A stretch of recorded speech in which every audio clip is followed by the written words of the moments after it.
Today I stand here to speak on a topic about the drugs, the efforts of government and our responsibility.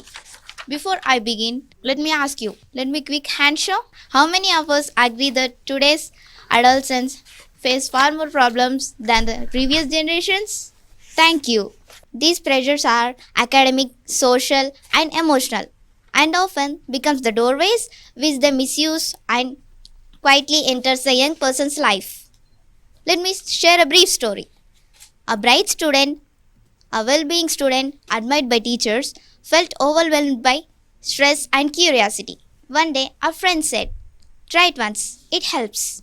That once slowly becomes grades also slipped. Confidence broke. Relationships weakened. This story highlights a truth.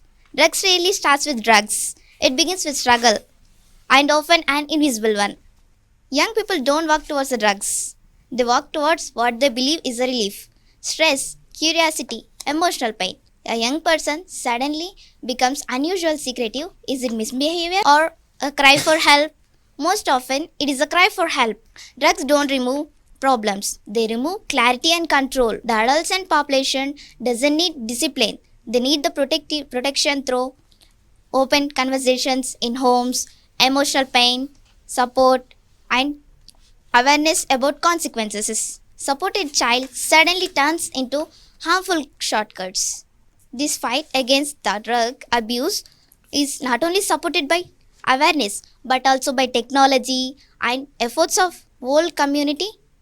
The 𝗬𝗎 app helps parents and teachers to risk science find about the children's. Simple WhatsApp questions works in many languages and private information. At the same time, Eagle means Allied Action Group for Enforcement.